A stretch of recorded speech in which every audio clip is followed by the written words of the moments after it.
Então, pessoal, a senhora Simone Tebet tem falado, assim como vários outros membros da área econômica do governo Lula, tanto do Ministério do Planejamento e Orçamento da própria Simone Tebet, quanto do Ministério da Fazenda do Haddad, a respeito de algumas correções que vão ser feitas no orçamento do próximo ano, 2026, para equilibrar as contas, porque haveriam algumas distorções a serem corrigidas, alguns pente finos a serem realizados, né? E, pois bem, tenta adivinhar de onde que vão sair os cortes, as reduções, os apertos econômicos fiscais do governo Lula, né? Vai ser lá nos supersalários, vai ser nos 40 ministérios que o governo tem, a maior parte deles completamente inútil, vai ser no PAC, vai ser nas benesses para os campeões nacionais, para os amigos do rei. Não, nada disso, né? É claro que a corda não vai estourar para o lado mais forte, ela vai estourar para o lado do mais fraco, a gente sabe disso, e a Simone Tebet, inclusive, tem deixado isso cada vez mais claro. Agora, ela citou aqui alguns projetos de contenção de gastos, de mudança na estrutura de alguns programas para equilibrar as contas do governo. Por exemplo, aqui uma restrição, né, do abono salarial, que é o PIS, pois é, vão reduzir o pagamento do PIS para os trabalhadores, que maravilha, né? Praticamente acabando com isso. Eu vou explicar por que eles estão sugerindo acabar com o PIS, né? E também mudar as regras do Simples Nacional, obviamente para prejudicar as grandes empresas, as megacorporações, como esse pessoal gosta de falar, não, para prejudicar as pequenas empresas, micro e pequenas empresas que tipicamente são aquelas que estão enquadradas no Simples Nacional. Olha que absurdo, que crueldade que o governo Lula vai fazer contra os menores no Brasil, os mais pobres, os trabalhadores que recebem menos, as empresas que faturam menos. Vamos conversar a respeito desse tema, mas antes não se esqueça de se inscrever aqui no meu canal se você ainda não for inscrito, e você também pode considerar se tornar membro patrocinador do meu trabalho, por que não? A partir de R$ 1,99 por mês, você me ajuda bastante, pode ter certeza disso, né? Então, isso aqui a Simone Tebet falou ontem, quinta-feira, estou gravando este vídeo, na noite da sexta-feira, dia 6 de setembro, véspera de feriado. Pois é, feriado, né? No sábado, aqui na minha cidade é feriado domingo também. Não adianta muita coisa, devia ser proibido feriado no final de semana, né? Mas ela deu uma entrevista aqui para a Folha de São Paulo, né? Falando a respeito dessas propostas de corte de gastos que seriam apresentados. E, obviamente, nós já sabíamos que isso ia impactar os mais pobres. Estava na cara que isso ia acontecer, porque a gente conhece o governo Lula, né? Não poderia ser diferente. Então, o que ela citou aqui? Os dois pontos principais, a questão da revisão do abono salarial e também do Simples Nacional, né? Então, qual é a questão do abono salarial, que é o PIS? Tem algumas regras para o pagamento desse benefício, que é de um salário mínimo pago aí em algum momento, costuma ser aí a depender do mês de nascimento da pessoa, tem um calendário ali do pagamento desse abono salarial, o famoso PIS, né? Um salário mínimo, R$ 1.412.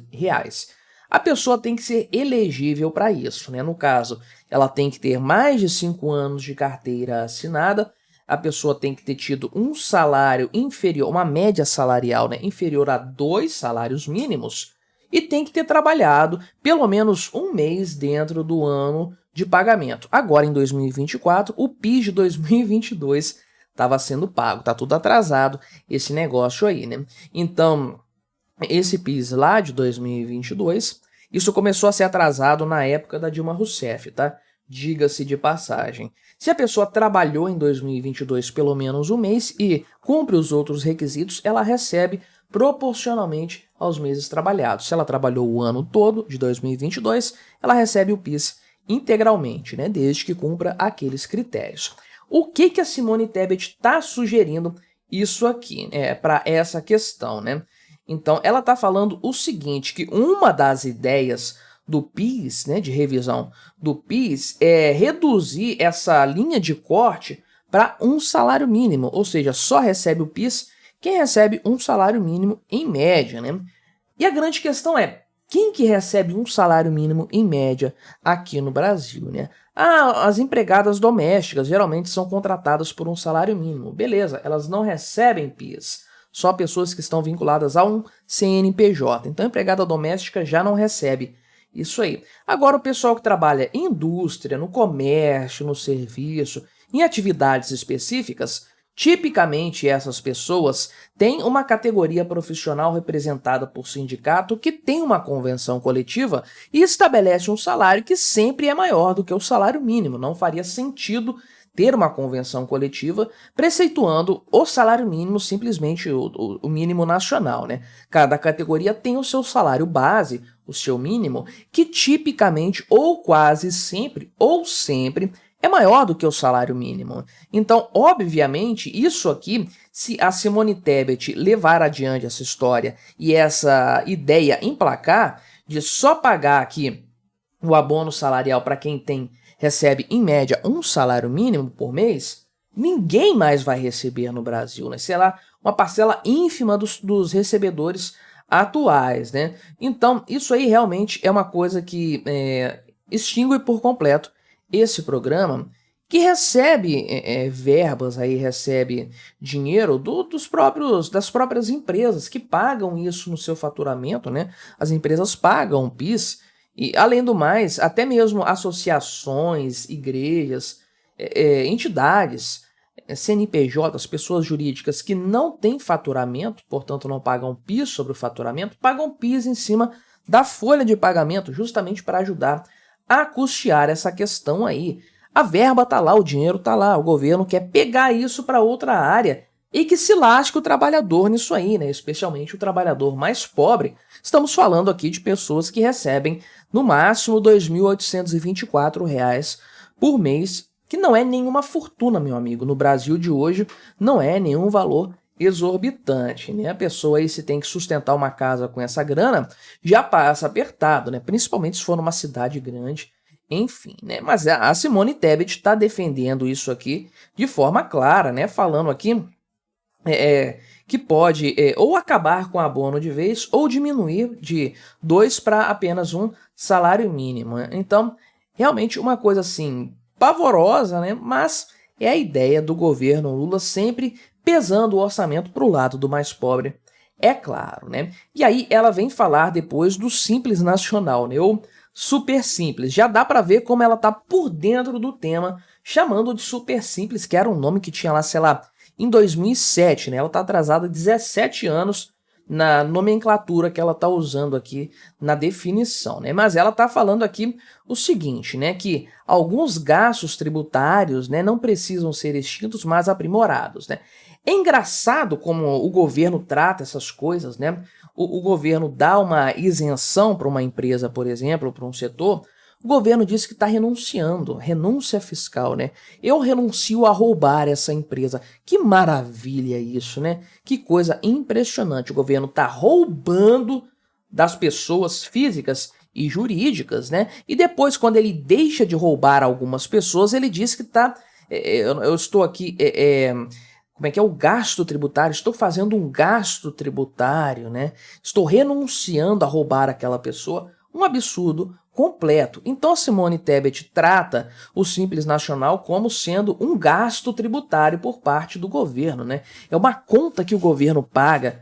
Que coisa, que palhaçada. Isso é uma bizarrice, sem dúvidas, né? Então, ela questiona também o próprio MEI, tá? Não só o Super Simples aqui nas palavras dela, mas o próprio microempreendedor individual, que certamente vai ser um alvo preferencial do governo Lula por vários motivos, né? Mas o ponto que ela coloca aqui é o seguinte, né? Que é amarrar um pouco mais as regras do Simples Nacional, porque isso dá receita também, ou seja, prepare-se, empreendedor brasileiro que é optante pelo Simples Nacional, você vai se ferrar no governo Lula, como era de se esperar, né? Então ela diz aqui que o governo não quer acabar com o Simples. Imagina se o governo acaba com o Simples, meu amigo, né? Vai ferrar quase a totalidade das micro e pequenas empresas no Brasil, que vão se ver lançadas numa espiral de complexidade burocrática e, obviamente, de encarecimento da questão tributária, né? E ela falou que não, um absurdo, né? Porque o Simples foi ampliado demais, o microempreendedor individual foi ampliado em demasia, né? Muito disso aqui foi feito no governo Bolsonaro, tá? Com grandes vantagens para a economia brasileira, diga-se de passagem, né? Inclusive é um ponto importante do Simples Nacional, né? Que é justamente você ter uma formalização das empresas e dar a essas empresas a possibilidade de, gastando menos com questões burocráticas e tributárias, desenvolver mais os seus negócios e oferecer mais vagas de trabalho. Aliás, né, o crescimento do emprego no Brasil hoje tem se dado nas micro e pequenas empresas, nas empresas majoritariamente optantes pelo Simples Nacional, mas o governo Lula,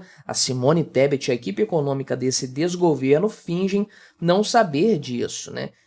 Tem outros pontos aqui relacionados ao Fundeb, né? Uma revisão dos gastos com o Fundeb, que é a questão da educação aí e tudo mais. Agora, de forma específica do Simples Nacional, né? Diz o governo que deixa de arrecadar 125 bilhões de reais com isso aí, né? O gasto tributário.